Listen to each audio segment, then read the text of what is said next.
ನಮಸ್ಕಾರ ಎಲ್ಲ ಆತ್ಮ ಬಂಧುಗಳಿಗೆ. ಎಲ್ಲರಿಗೂ ಶ್ರೀ ವೀರಭದ್ರೇಶ್ವರ ಪಿರಮಿಡ್ ಧ್ಯಾನ ಮಂದಿರ ಗುಬ್ಬಿ ತುಮಕೂರು ಜಿಲ್ಲೆ ಅರ್ಪಿಸುವ ರಾತ್ರಿಯ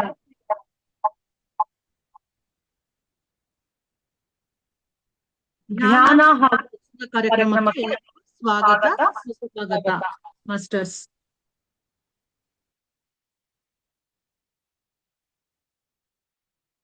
ಮೊಟ್ಟ ಮೊದಲಿಗೆ ನಮ್ಮೆಲ್ಲರ ಪ್ರೀತಿಯ ಗುರುಗಳಾದ ಬ್ರಹ್ಮರ್ಷಿ ಪಿತಾಮಹ ಡಾಕ್ಟರ್ ಸುಭಾಷ್ ಪತ್ರಿಜಿ ಗುರುಗಳ ಪಾದಗಳಿಗೆ ವಂದಿಸುತ್ತಾ ಅವರನ್ನ ನಾವು ಈ ಸತ್ಸಂಗಕ್ಕೆ ಇನ್ವೈಟ್ ಮಾಡ್ಕೊಳ್ತಾ ಇದೀವಿ. ಆಧ್ಯಾತ್ಮಿಕ ಸೂರ್ಯ ನಮ್ಮೆಲ್ಲರ ಅಚ್ಚುಮೆಚ್ಚಿನ ಗುರುಗಳಾದ ಬ್ರಹ್ಮರ್ಷಿ ಪಿತಾಮಹ ಡಾಕ್ಟರ್ ಸುಭಾಷ್ ಪತ್ರಿಜಿ ಗುರುಗಳ ಕಾನ್ಶಿಯಸ್ನೆಸ್ ಅಲ್ಲಿ ನಾವೆಲ್ಲರೂ ಅನುದಿನವೂ ಧ್ಯಾನ ಸಾಧನೆಯನ್ನ ಮಾಡ್ತಾ ಬರ್ತಾ ಇದೀವಿ ಮಾಸ್ಟರ್ಸ್. ಹಾಗೂ ಸ್ವಾಧ್ಯಾಯ ಕಾರ್ಯಕ್ರಮಗಳನ್ನ ಮಾಡ್ತಾ ಬರ್ತಾ ಇದೀವಿ. ಹಾಗಾಗಿ ನಮ್ಮ ಗುರುಗಳಾದಂತಹ ಪತ್ರಿಜಿ ಗುರುಗಳಿಗೆ ವಂದಿಸುತ್ತಾ ಗುರುಪತ್ಯಾದ ಶ್ರೀಮತಿ ಸ್ವರ್ಣಮಾಲ ಪತ್ರಿ ಮೇಡಮರನ್ನ ಕೂಡ ನಾವು ನಮ್ಮ ಈ ರಾತ್ರಿಯ ಧ್ಯಾನ ಕಾರ್ಯಕ್ರಮಕ್ಕೆ ಸತ್ಸಂಗ ಕಾರ್ಯಕ್ರಮಕ್ಕೆ ಆಹ್ವಾನಿಸ್ಕೊಳ್ತಾ ಇದೀವಿ. ಸಮಸ್ತ ಗುರು ಪರಂಪರೆ ಋಷಿ ಪರಂಪರೆಯ ಚೈತನ್ಯವನ್ನ ನಮ್ಮ ಈ ಧ್ಯಾನಕ್ಕೆ ಆಹ್ವಾನಿಸ್ಕೊಳ್ಳೋಣ. ಪಂಚಭೂತಗಳು, ನವಗ್ರಹಗಳು, ನಿಸರ್ಗ ಮಾತೆ, ವಸುಂಧರ ಮಾತೆ, ನಮ್ಮ ಗಾರ್ಡಿಯನ್ ಏಂಜಲ್ಸ್, ನಾಗಲೋಕದ ಎಲ್ಲಾ ಮಾಸ್ಟರ್ಸ್, ಇಷ್ಟ ದೇವತಾ, ಕುಲದೇವತಾ, ಗ್ರಾಮ ದೇವತಾ, ಮನೆ ದೇವತಾ, ಇವರೆಲ್ಲರನ್ನ ನಾವು ನಮ್ಮ ಧ್ಯಾನಕ್ಕೆ ಆಹ್ವಾನಿಸ್ಕೊಳ್ಳೋಣ ಮಾಸ್ಟರ್ಸ್. ಮೊದಲಿಗೆ ನಾವೆಲ್ಲರೂ ಈ ಸತ್ಸಂಗಕ್ಕೆ ಆಹ್ವಾನಿಸ್ಕೊಂಡಂತಹ ಈ ಎಲ್ಲಾ ಗುರುಗಳು, ಋಷಿ ಪರಂಪರೆ, ಮಹಾವತಾರ್ ಬಾಬಾಜಿ, ರಮಣ ಮಹರ್ಷಿಗಳು, ಪರಮಹಂಸ ಯೋಗಾನಂದಜಿ, ಇವರೆಲ್ಲರನ್ನ ನಾವು ಈ ಸತ್ಸಂಗಕ್ಕೆ ಆಹ್ವಾನಿಸ್ಕೊಂಡಿದೀವಿ. ಮೊದಲಿಗೆ ನಾವು ಧ್ಯಾನವನ್ನ ಮಾಡ್ಬಿಡೋಣ ಮಾಸ್ಟರ್ಸ್. ಆ ನಂತರ ದ ಸೀಕ್ರೆಟ್, ರಹಸ್ಯ ಪುಸ್ತಕ, ರೋಂಡಾ ಬೈರ್ನೆ ಅವರು ಇಂಗ್ಲಿಷ್ ಅಲ್ಲಿ ಬರೆದಿರುವಂತಹ, ಕನ್ನಡಕ್ಕೆ ಅನುವಾದ ಮಾಡಿರುವಂತಹ ದ ಸೀಕ್ರೆಟ್ ಪುಸ್ತಕವನ್ನ ಸ್ವಾಧ್ಯಾಯವನ್ನ ನಾವು ಆ ನಂತರ ಮಾಡೋಣ ಮಾಸ್ಟರ್ಸ್. ಕನ್ನಡಕ್ಕೆ ಅನುವಾದ ಮಾಡಿರೋದು ಡಾಕ್ಟರ್ ಶಿವಾನಂದ ಬೇಕಲ್ ಎಂಬ ಮಾಸ್ಟರ್. ಓಕೆ ಮಾಸ್ಟರ್ಸ್, ಎಲ್ಲರೂ ಆರಾಮಾಗಿ ಸುಖಸ್ಥಿರ ಆಸನದಲ್ಲಿ ಮೊದಲಿಗೆ ಧ್ಯಾನ ಸ್ಥಿತಿಯಲ್ಲಿ ಕುಳಿತುಕೊಂಡ್ಬಿಡಿ. ಚೇರ್ ಮೇಲಾದ್ರೂ ಕೂತ್ಕೊಳ್ಳಿ, ಸೋಫಾ ಮೇಲಾದ್ರೂ ಕೂತ್ಕೊಳ್ಳಿ, ಬೆಡ್ ಮೇಲಾದ್ರೂ ಕೂತ್ಕೊಳ್ಳಿ. ನಿಮ್ಗೆ ಕಂಫರ್ಟಬಲ್ ಹೇಗನ್ಸುತ್ತೋ ಹಾಗೆ ಸುಖಸ್ಥಿರ ಆಸನದಲ್ಲಿ ಆರಾಮಾಗಿ ಕುಳಿತುಕೊಳ್ಳಿ ಮಾಸ್ಟರ್ಸ್. ಶಾಂತವಾಗಿರಿ, ಶ್ವಾಸವೇ ನೀವಾಗಿರಿ.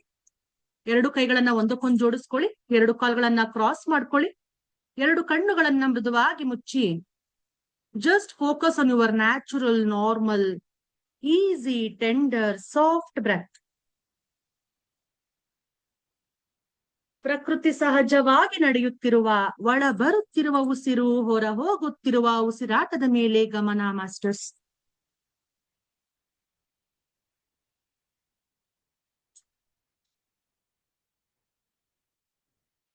ಪಾಳಿ ಭಾಷೆಯಲ್ಲಿ ಆನ ಅಂದ್ರೆ ಇನ್ ಬ್ರೆತ್, ಅಪಾನ ಅಂದ್ರೆ ಔಟ್ ಬ್ರೆತ್, ಸತಿ ಅಂದ್ರೆ ಬಿ ವಿತ್.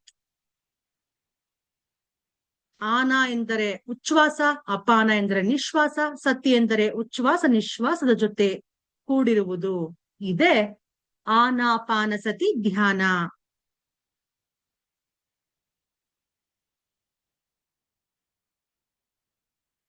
ಒಬ್ಬ ಮಹಿಳೆ ಧ್ಯಾನವನ್ನ ಮಾಡಿದ್ರೆ ತನ್ನ ಶಾರೀರಿಕ ಮಾನಸಿಕ ತೊಂದರೆಗಳಿಂದ ಹೊರಬಂದು ನೈತಿಕ ಮೌಲ್ಯಗಳಿಂದ ಆನಂದವಾಗಿ ಜೀವಿಸಲು ಸಾಧ್ಯವಾಗುತ್ತೆ ಮಾಸ್ಟರ್ಸ್.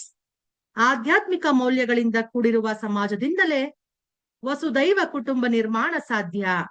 ಆದ್ರಿಂದ ಪ್ರತಿಯೊಬ್ಬ ಸ್ತ್ರೀ ಸಸ್ಯಾಹಾರಿಯಾಗಿ, ಧ್ಯಾನಿಯಾಗಿ ತನ್ನ ಕುಟುಂಬಕ್ಕೆ ಧ್ಯಾನ ವಿದ್ಯೆ ಬೋಧಿಸುವುದು ಎಲ್ಲ ಸ್ತ್ರೀಯರ ಕರ್ತವ್ಯವಾಗಿದೆ ಮಾಸ್ಟರ್ಸ್. ಕಾರಣ ತಾಯಿಯೇ ಮೊದಲ ಗುರು.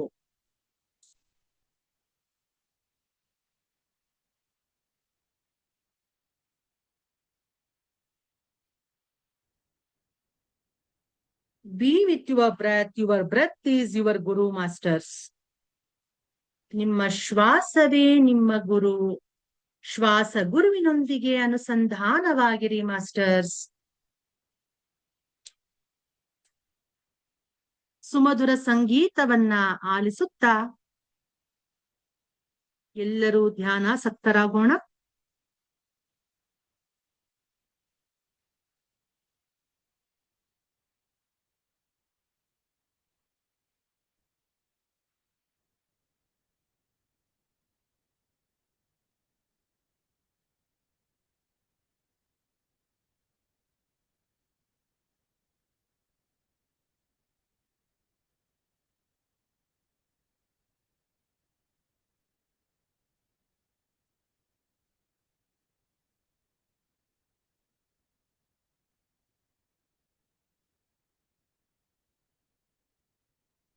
ಮ್ಯೂಸಿಕ್ ಕೇಳಿಸ್ತಾ ಇದೆಯಾ ಮಾಸ್ಟರ್ಸ್? ಯಾರಾದ್ರೂ ಅನ್ಮ್ಯೂಟ್ ಮಾಡ್ಕೊಂಡು ಹೇಳ್ಬೋದು.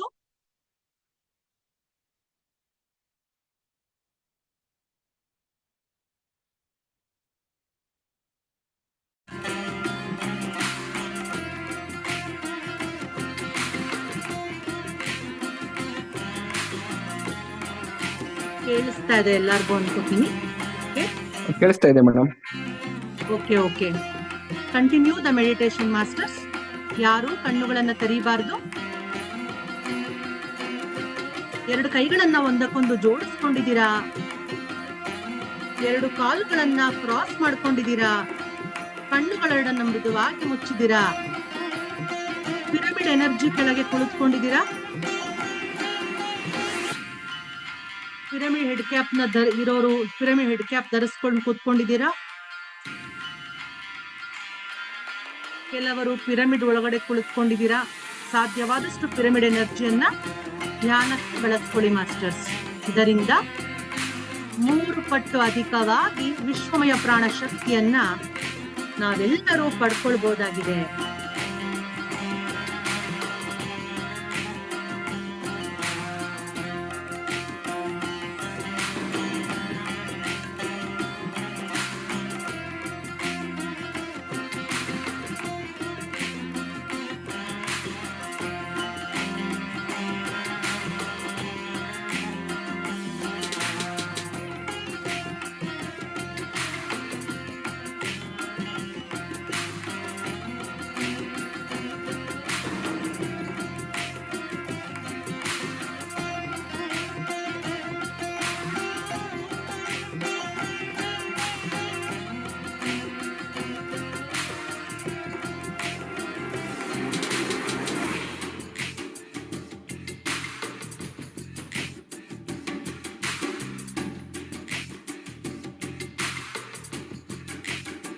ಒಳಗೆ ನೀವು ಪ್ರವೇಶಿಸ್ಕೊಳ್ಳಿ ಮಾಸ್ಟರ್ಸ್.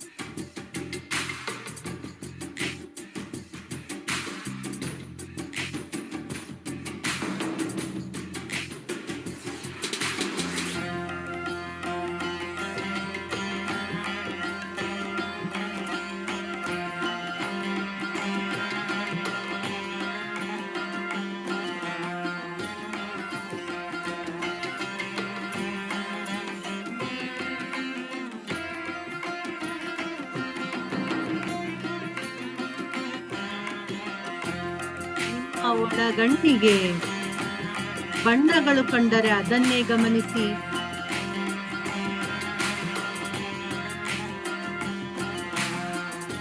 ಡಾಟ್ಸ್, ಲೈನ್ಸ್, ಕತ್ತಲೆ, ಬೆಳಕು ಏನ್ ಕಾಣಿಸುತ್ತೋ ಅದನ್ನೇ ಆಳವಾಗಿ ಗಮನಿಸಿ ಮಾಸ್ಟರ್ಸ್. ಪ್ರಾಪಂಚಿಕ ಚಿಂತೆ ಬೇಡ, ಯಾವುದೇ ನಾಮಸ್ಮರಣೆ ಬೇಡ, ದೇವರ ಮಂತ್ರ ಜಪ ಬೇಡ. ನಾವೆಲ್ಲರೂ ಪತ್ರಿಜಿ ಗುರುಗಳ ಕಾನ್ಶಿಯಸ್ನೆಸ್ ಅಲ್ಲಿ ಸಕಲ ಗುರು ಪರಂಪರೆ ಋಷಿ ಪರಂಪರೆಯೊಂದಿಗೆ ಒಟ್ಟಿಗೆ ಕುಳಿತು ಒಂದಸ್ಸಿಂದ ಆಳವಾಗಿ ಧ್ಯಾನಸ್ಥರಾಗಿದ್ದೇವೆ ಮಾಸ್ಟರ್ಸ್.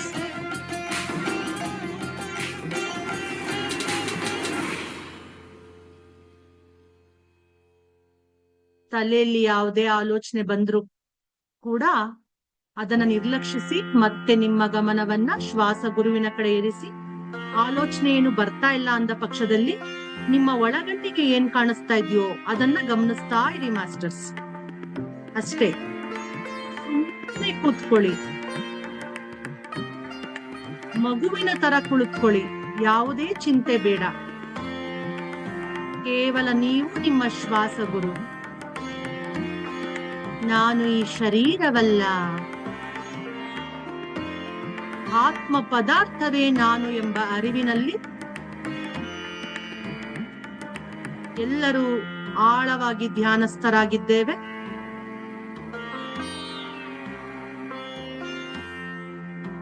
ಮೃದುವಾಗಿ ಸಲೀಸಾಗಿ ಉಸಿರನ್ನ ತೆಗೆದುಕೊಳ್ಳಿ. ಮೃದುವಾಗಿ ಸಲೀಸಾಗಿ ಉಸಿರನ್ನು ಬಿಡಿ.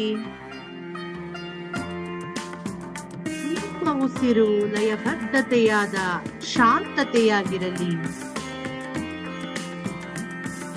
ನಿಮ್ಮ ಉಸಿರೇ ಶಾಂತತೆಯ ಲಯಬದ್ಧತೆ.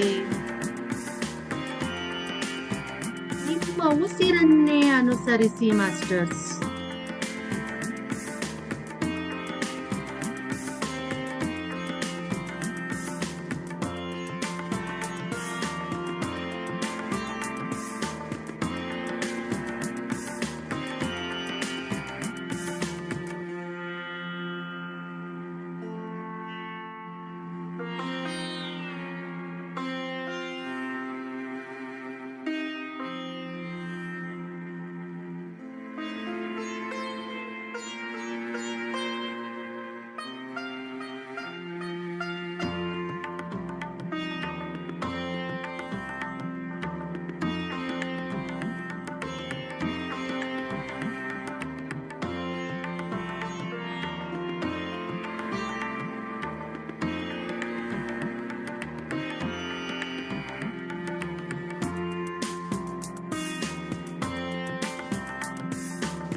ಜ್ಞಾನಾಗ್ನಿ ದಗ್ಧ ಕರ್ಮಾಣ. ಜ್ಞಾನವೆಂಬ ಅಗ್ನಿಯಲ್ಲಿ ದುಷ್ಕರ್ಮಗಳೆಲ್ಲ ದಗ್ಧವಾಗಿ ಹೋಗ್ತಿವೆ ಮಾಸ್ಟರ್ಸ್.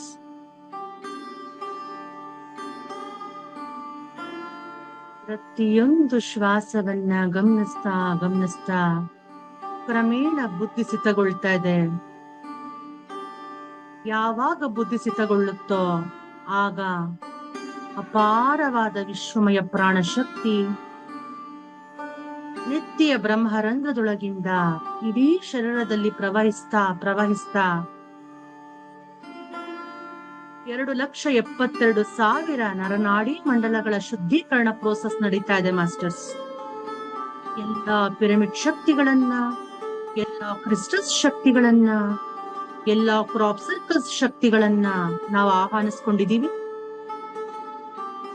ಆಸ್ಟ್ರಲ್ ಹೀಲಿಂಗ್ ಮಾಸ್ಟರ್ಸ್ ರವರ ಸಂಪೂರ್ಣ ಸಹಕಾರದಿಂದ ನಮ್ಮಲ್ಲಿ ಹೀಲಿಂಗ್ ಪ್ರೋಸೆಸ್ ನಡೀತಾ ಇದೆ ಮಾಸ್ಟರ್ಸ್. ನಮ್ಮೆಲ್ಲರ ಸುತ್ತಲೂ ರಕ್ಷಣಾ ಕವಚ ಏರ್ಪಟ್ಟಿದೆ.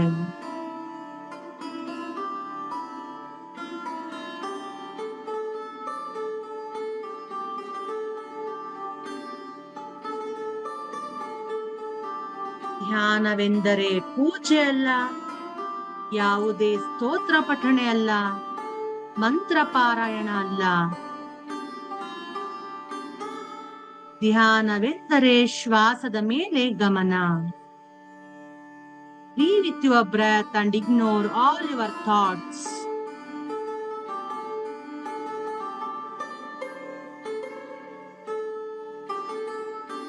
ಕೊನೆಯ 10 ನಿಮಿಷಗಳು masters. Be with your breath.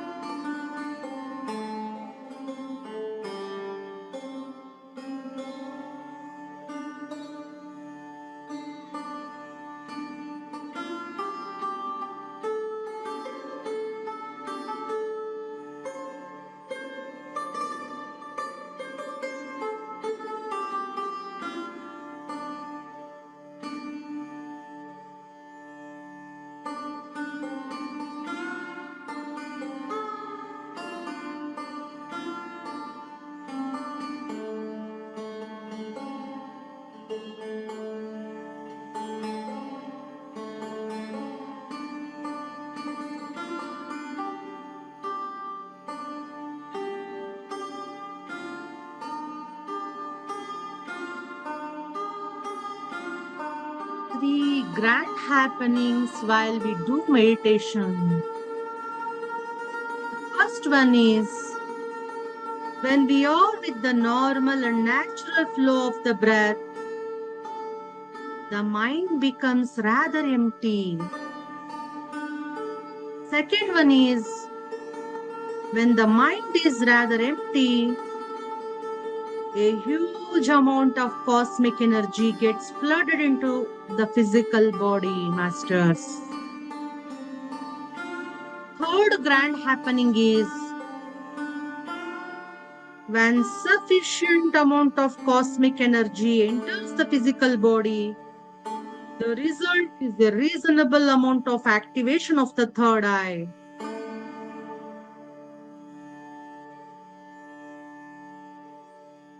The culminating result in meditation is the activation of our inner sense or extrasensory perception or the third eye.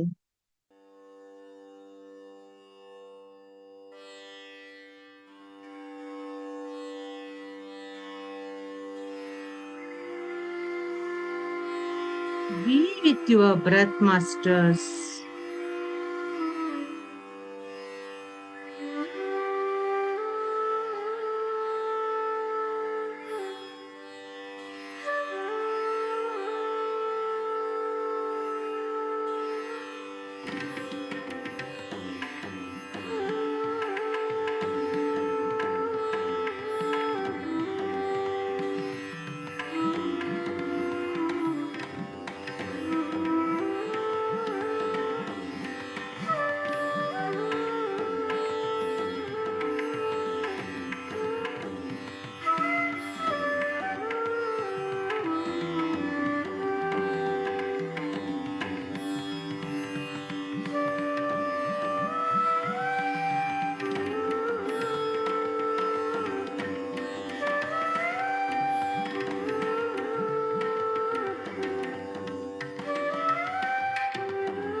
ಧ್ಯಾನವೆಂದರೆ ಶ್ವಾಸದ ಮೇಲೆ ಗಮನ.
Last 5 minutes, masters. Be with your breath.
Last 2 minutes, masters.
Okay masters, ನಿಧಾನವಾಗಿ ನಿಮ್ಮ ಎರಡೂ ಕೈಗಳನ್ನ ಬಿಡಿಸ್ಕೊಳ್ತಾ ಕಣ್ಗಳ ಮೇಲೆ ಇಟ್ಕೊಳ್ಳಿ. Last 5 seconds. 5, 4, 3, 2, 1, 0. Relax. ಈಗ ನಿಧಾನವಾಗಿ ನಿಮ್ಮ ಎರಡು ಕೈಗಳನ್ನ ತೆಗೆಯುತ್ತಾ ಧ್ಯಾನ ಸ್ಥಿತಿಯಿಂದ ಹೊರಗಡೆ ಬನ್ನಿ ಮಾಸ್ಟರ್ಸ್. ಈ ಅದ್ಭುತವಾದ ಸರಳವಾದ ಆನಾಪಾನಸತಿ ಧ್ಯಾನವನ್ನ ಪಿರಮಿಡ್ ಎನರ್ಜಿ ಜೊತೆ ಧ್ಯಾನವನ್ನ ಬಳಸ್ಕೊಳ್ಳಿ. ಪ್ರತಿ ಸಲಿ ಧ್ಯಾನಕ್ಕೆ ಕುಳಿತಾಗ್ಲೂ ಪಿರಮಿಡ್ ಎನರ್ಜಿನ ಬಳಸ್ಕೊಳ್ಳಿ ಅಂತ ತಿಳಿಸಿಕೊಟ್ಟಂತಹ ಆಧ್ಯಾತ್ಮಿಕ ಸೂರ್ಯ ನಮ್ಮೆಲ್ಲರ ಅಚ್ಚುಮೆಚ್ಚಿನ ಗುರುಗಳಾದ ಬ್ರಹ್ಮರ್ಷಿ ಪಿತಾಮಹ ಡಾಕ್ಟರ್ ಸುಭಾಷ್ ಪತ್ರಿಜಿ ಗುರುಗಳಿಗೆ ಲೋಡ್ಸ್ ಆಫ್ ಗ್ರಾಟಿಟ್ಯೂಡ್, ಥ್ಯಾಂಕ್ಸ್ ನ ಚಪ್ಪಾಳೆಗಳ ಮೂಲಕ ನಾವೆಲ್ಲರೂ ತಿಳಿಸೋಣ ಮಾಸ್ಟರ್ಸ್.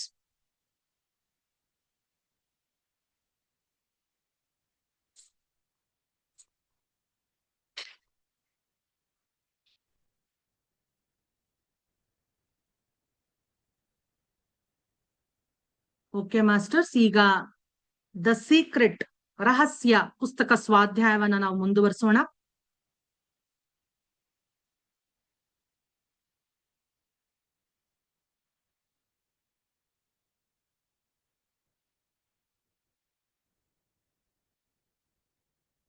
ನಾವು ಇದುವರೆಗೂ ಲಾಸ್ಟ್ ಎಪಿಸೋಡ್ ಅಲ್ಲಿ ನೋಡಿದ್ವಿ, ಏನೇ ಇರಲಿ ನಿಯಮ ನಿಮ್ಮ ಚಿಂತನೆಗಳಿಗೆ ಪ್ರತಿಸ್ಪಂದಿಸುತ್ತದೆ ಅನ್ನೋದನ್ನ ನಾವು ಅರ್ಥ ಮಾಡ್ಕೊಂಡಿದ್ವಿ.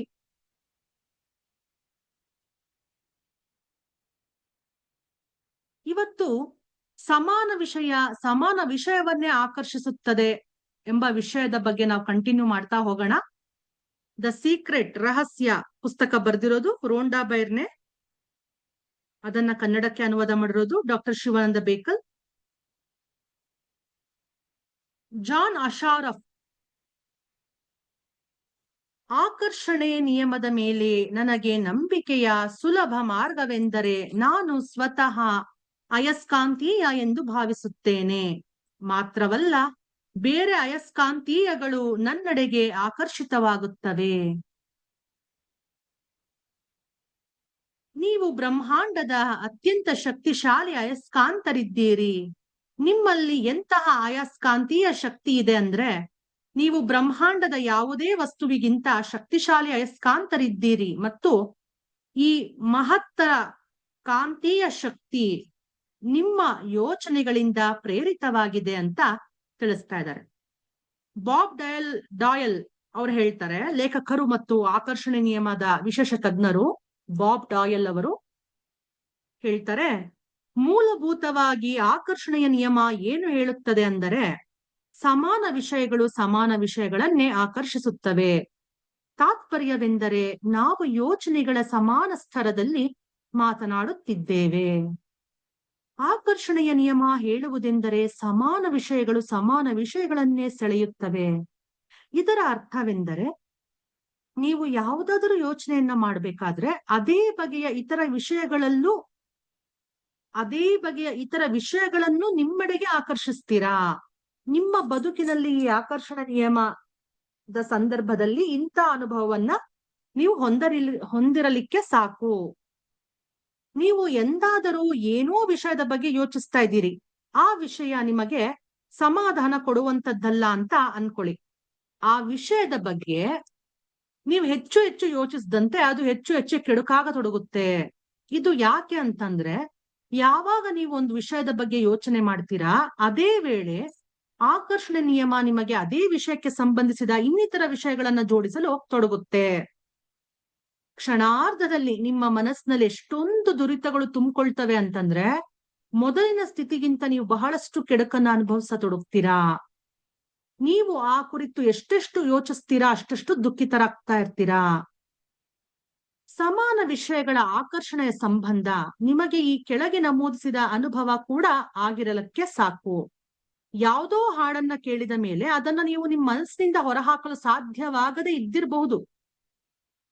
ಆ ಹಾಡು ನಿಮ್ಮ ಮನಸ್ಸಿನಲ್ಲಿ ಮತ್ತೆ ಮತ್ತೆ ಗುಣಗುಣಿಸ್ತಲೇ ಇದ್ದಿರಬಹುದು.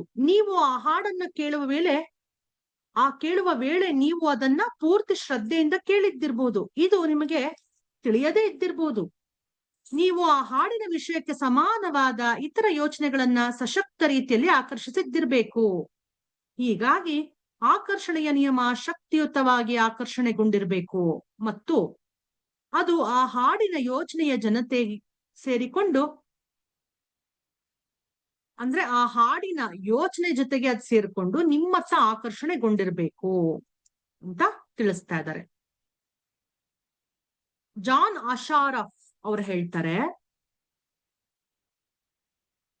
ನಾವು ಮನುಷ್ಯರಾಗಿ ನಮ್ಮ ಬಯಕೆಯ ಕಾರ್ಯವನ್ನು ನಮ್ಮ ಮನಸ್ಸಿನಲ್ಲಿ ಇರಿಸಿಕೊಳ್ಳಬೇಕು. ನಾವು ಏನನ್ನ ಬಯಸುತ್ತೇವೆ ಎಂಬುದು ನಮ್ಮ ಮನಸ್ಸಿನಲ್ಲಿ ಸ್ಪಷ್ಟವಾಗಿದ್ದಿರ್ಬೇಕು. ಹೀಗೆ ಮಾಡಿ ನಾವು ಬ್ರಹ್ಮಾಂಡದ ಮಹತ್ವದ ನಿಯಮಗಳಲ್ಲಿ ಒಂದನ್ನ ಸಕ್ರಿಯಗೊಳಿಸ್ಕೊಳ್ಬಹುದು. ಅದುವೇ ಆಕರ್ಷಣೆಯ ನಿಯಮ, the law of attraction masters. ನೀವ್ ಯಾವ್ದ್ರ ಕುರಿತು ಬಹಳಷ್ಟು ಯೋಚಿಸ್ತೀರೋ ಅದೇ ಆಗಿ ಹೋಗುತ್ತೆ. ನೀವ್ ಯಾವ ವಸ್ತು ಅಥವಾ ವ್ಯಕ್ತಿ ಕುರಿತು ಅತ್ಯಂತ ಹೆಚ್ಚು ಯೋಚನೆಯನ್ನ ಮಾಡ್ತಾ ಇರ್ತೀರೋ ಅದನ್ನ ಅಥವಾ ಅವರನ್ನ ನಿಮ್ಮ ಕಡೆಗೆ ಆಕರ್ಷಿಸ್ತೀರಾ. ನಿಮ್ಮ ಪ್ರಸ್ತುತ ಬದುಕು ನಿಮ್ಮ ಹಿಂದಿನ ಯೋಚನೆಗಳ ಪ್ರತಿಬಿಂಬವಾಗಿದೆ ಅಂತ ಹೇಳ್ಬೋದು. ಇದರಲ್ಲಿ ನಿಮ್ಮ ಎಲ್ಲಾ ಒಳ್ಳೆ ವಿಷಯಗಳು ಸೇರ್ಕೊಂಡಿವೆ ಮತ್ತು ಪ್ರಾಯಶಃ ಒಳ್ಳೆಯದಲ್ಲದ ವಿಷಯಗಳೂ ಸೇರ್ಕೊಂಡಿವೆ. ಇದು ಯಾಕೆ ಅಂತಂದ್ರೆ ಆ ವಿಷಯಗಳ ಬಗೆಗೆ ಅತ್ಯಂತ ಹೆಚ್ಚು ನೀವು ಯೋಚಿಸ್ತೀರಾ. ಬದುಕಿನ ಪ್ರತಿಯೊಂದು ಕ್ಷೇತ್ರದಲ್ಲಿ ನಿಮ್ಮ ಪ್ರಬಲವಾದ ಯೋಚನೆ ಏನೆಂಬುದು ಇದರಿಂದ ಸುಲಭವಾಗಿ ವ್ಯಕ್ತವಾಗುತ್ತೆ. ಯಾಕೆ ಅಂದ್ರೆ ಅವು ವಾಸ್ತವದಲ್ಲಿ ಬದಲಾಗಿ ಹೋಗಿವೆ. ಈ ತನಕ ಈಗ ನೀವು ರಹಸ್ಯವನ್ನ ಅಭ್ಯಸಿಸುತ್ತಿದ್ದೀರಿ ಮತ್ತು ಇದರಲ್ಲಿ ತೊಡಗಿಕೊಂಡು ಪ್ರತಿಯೊಂದು ವಿಷಯವನ್ನ ಬದಲಾಯಿಸಬಲ್ಲಿರಿ. ಬಾಬ್ ಪ್ರಾಕ್ಟರ್ ಅವ್ರು ಹೇಳ್ತಾ ಹೋಗ್ತಾರೆ, ಒಂದು ವೇಳೆ ನಿಮ್ಮ ಮನಸ್ಸಿನಲ್ಲಿ ನೀವ್ ಯಾವ್ದಾದ್ರೂ ವಸ್ತುವನ್ನ ಕಲ್ಪಿಸಿಕೊಳ್ಳಬಲ್ಲಿರಾದರೆ ಅದು ನಿಮ್ಮ ಕೈಗೆ ಬಂದೇ ಬರುತ್ತೆ. ಒಂದು ವೇಳೆ ನೀವು ನಿಮ್ಮ ಮನಸ್ಸಿನಲ್ಲಿ ನೀವು ಬಯಸುವುದನ್ನ ನಿಮ್ಮ ಪ್ರಬಲ ಯೋಚನೆಯಿಂದ ಅಪೇಕ್ಷಿಸಿದ್ದೇ ಆದಲ್ಲಿ ಆ ವಿಷಯ ನಿಮ್ಮ ಬದುಕಿನಲ್ಲಿ ಪ್ರಕಟವಾಗಿಯೇ ತೀರುತ್ತದೆ ಅಂತ ಹೇಳ್ತಾ ಇದ್ದಾರೆ.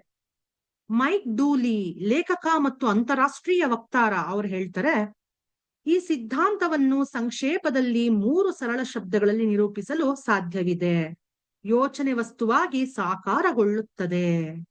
ನಾವ್ ಏನ್ ಯೋಚನೆ ಮಾಡ್ತೀವಿ ಅದು ವಸ್ತುವಾಗಿ ಸಾಕಾರಗೊಳ್ಳುತ್ತೆ ಮಾಸ್ಟರ್ಸ್. ಯೋಚನೆ ವಸ್ತುವಾಗಿ ಬದಲಾಗುತ್ತದೆ. ಈ ಸೂತ್ರ ಪದೇ ಪದೇ ಮತ್ತು ಇವುಗಳನ್ನು ತಮ್ಮ ಪ್ರಜ್ಞೆ ಮತ್ತು ಅರಿವಿನಲ್ಲಿ ಮೂಡುವಂತೆ ಮಾಡಿ ನಿಮ್ಮ ಯೋಚನೆಗಳು ವಸ್ತುಗಳಾಗಿ ಮಾರ್ಪಡುತ್ತವೆ. ಜಾನ್ ಅಶಾರಫ್ ಅವ್ರು ಹೇಳ್ತಾ ಇದ್ದಾರೆ, ಪ್ರತಿಯೊಂದು ಯೋಚನೆಗೆ ಒಂದೊಂದು ಫ್ರೀಕ್ವೆನ್ಸಿ ಅಂದ್ರೆ ತರಂಗಾಂತರ ಅನ್ನೋದು ಇರುತ್ತೆ ಎಂಬುದು ಹೆಚ್ಚಿನವರಿಗೆ ಮನವರಿಕೆಯಾಗಿರೋದಿಲ್ಲ. ನಾವ್ ಯೋಚನೆಗಳನ್ನ ಅಳತೆ ಮಾಡಲು ಸಾಧ್ಯ ಇಲ್ಲ ಮಾಸ್ಟರ್ಸ್. ಆದ್ರಿಂದ ಒಂದ್ ವೇಳೆ ನೀವು ಒಂದೇ ವಿಷಯದ ಬಗ್ಗೆ ಪದೇ ಪದೇ ಯೋಚಿಸ್ತಾ ಇದ್ರೆ ನಿಮ್ ಮನಸ್ಸಿನಲ್ಲಿ ಹೊಳೆಯುವ ಹೊಸ ಕಾರಿನ ಮಾಲೀಕನಾಗುವ ಕಲ್ಪನೆ ಮಾಡ್ಕೊಳ್ತಾ ಇದ್ರಿ ಅಂದ್ರೆ ನಿಮ್ಗೆ ಅಗತ್ಯವಾಗಿರುವ ಹಣದ ಮಾಲೀಕನಾಗುವ ಕುರಿತು, ಕಂಪನಿಯನ್ನ ಹುಟ್ಟು ಹಾಕುವ, ಆದರ್ಶ ಜೀವನ ಸಾಥಿಯನ್ನ ಪಡೆಯುವ, ಒಂದು ವೇಳೆ ನೀವು ಅವುಗಳನ್ನ ನಿಮ್ಮ ಕಲ್ಪನೆಯಲ್ಲಿ ಕಾಣ್ತಾ ಇದ್ರೆ ನೀವು ಸತತವಾಗಿ ಅದೇ ಫ್ರೀಕ್ವೆನ್ಸಿಯಲ್ಲಿ ಅದನ್ನ ಪ್ರಸಾರ ಮಾಡುತ್ತಿದ್ದೀರಿ ಎಂದು ತಿಳ್ಕೊಳ್ಳಿ ಅಂತ ಹೇಳ್ತಾ ಇದ್ದಾರೆ. ಡಾಕ್ಟರ್ ಜೋ ವಿಟಾಲ್ ಅವ್ರು ಹೇಳ್ತಾರೆ, ಯೋಚನೆಗಳು ಆಯಸ್ಕಾಂತೀಯ ಸಂಕೇತಗಳನ್ನ ಕಳುಹಿಸುತ್ತವೆ. ಅವು ಅಂತ ವಿಷಯಗಳನ್ನ ನಿಮ್ಮೆಡೆಗೆ ಆಕರ್ಷಿತವಾಗಿಸುತ್ತವೆ ಅಂತ ಹೇಳ್ತಾ ಇದ್ದಾರೆ. ಪ್ರಬಲ ವಿಚಾರಗಳು ಅಥವಾ ಮಾನಸಿಕ ದೃಷ್ಟಿಕೋನ ಆಯಸ್ಕಾಂತೀಯವಾಗಿರುತ್ತವೆ. ನಿಯಮವೆಂದರೆ ಸಮಾನ ವಿಷಯಗಳು ಸಮಾನ ವಿಷಯಗಳನ್ನ ಆಕರ್ಷಿಸುತ್ತವೆ. ಫಲಸ್ವರೂಪವಾಗಿ ಮಾನಸಿಕ ದೃಷ್ಟಿಕೋನ ಯಾವಾಗಲೂ ನಮ್ಮ ಪ್ರಕೃತಿಯ ಅನುರೂಪ ಸ್ಥಿತಿಗಳನ್ನ ಆಕರ್ಷಣೆಗೊಳಿಸುತ್ತವೆ ಮಾಸ್ಟರ್ಸ್. ಚಾರ್ಲ್ಸ್ ಹಾನೆಲ್ ಅವರು ಹೇಳ್ತಾ ಹೋಗ್ತಾರೆ, ಯೋಚನೆಗಳು ಆಯಸ್ಕಾಂತೀಯವಾಗಿರುತ್ತವೆ ಮತ್ತು ಯೋಚನೆಗಳಿಗೆ ಒಂದು ಫ್ರೀಕ್ವೆನ್ಸಿ ಅನ್ನೋದು ಇರುತ್ತೆ. ನೀವ್ ಯೋಚಿಸ್ತಾ ಇರ್ಬೇಕಾದ್ರೆ ಅವು ಪ್ರಸಾರಗೊಂಡು ಬ್ರಹ್ಮಾಂಡವನ್ನ ತಲುಪ್ತವೆ ಮತ್ತೆ ಅಯಸ್ಕಾಂತದಂತೆ ಸಮಾನ ಫ್ರೀಕ್ವೆನ್ಸಿಯ ವಿಷಯಗಳನ್ನ ಆಕರ್ಷಿಸುತ್ತದೆ. ಕಳುಹಿಸಲ್ಪಟ್ಟ ಪ್ರತಿಯೊಂದು ಯೋಚನೆ ಮೂಲದ ಕಡೆಗೆ ಮತ್ತೆ ಮರಳುತ್ತದೆ. ಆ ಮೂಲವೇ ನೀವಾಗಿರುತ್ತೀರಿ ಅಂತ ಹೇಳ್ತಾ ಇದ್ದಾರೆ. ಈ ಕುರಿತು ಹೀಗೆ ಯೋಚಿಸಿ, ಯಾವುದೇ ಟಿವಿ ಸ್ಟೇಷನ್ ಒಂದು ಫ್ರೀಕ್ವೆನ್ಸಿಯಲ್ಲಿ ಪ್ರಸಾರ ಮಾಡುತ್ತದೆ ಎಂಬುದು ನಿಮ್ಗೆ ಗೊತ್ತಿದೆ. ಅದು ನಿಮ್ಮ ಟಿವಿಯಲ್ಲಿ ಚಿತ್ರಗಳಾಗಿ ಬದಲಾಗ್ತವೆ. ನಿಜ ಹೇಳ್ಬೇಕಂದ್ರೆ ನಮ್ಮಲ್ಲಿ ಅನೇಕರಿಗೆ ಅದು ಹೇಗಾಗುತ್ತೆ ಅನ್ನೋದು ತಿಳಿದಿರೋದಿಲ್ಲ. ಪ್ರತಿ ಚಾನೆಲ್ಗೆ ಒಂದೊಂದು ಫ್ರೀಕ್ವೆನ್ಸಿ ಇರುತ್ತೆ ಮತ್ತು ನಾವು ಆ ಫ್ರೀಕ್ವೆನ್ಸಿಯಲ್ಲಿ ಚಾನೆಲ್ ಸೆಟ್ ಮಾಡಿದಾಗ ನಮ್ಮ ಟಿವಿಯಲ್ಲಿ ಚಿತ್ರಗಳು ಮೂಡಿ ಬರ್ತವೆ. ನಾವು ಚಾನೆಲ್ ನಲ್ಲಿ ಫ್ರೀಕ್ವೆನ್ಸಿ ಆಯ್ದುಕೊಂಡಾಗ ನಮಗೆ ಆ ಚಾನೆಲ್ ನಲ್ಲಿ ಪ್ರಸಾರವಾಗುವ ಚಿತ್ರ ಸಿಗುತ್ತದೆ.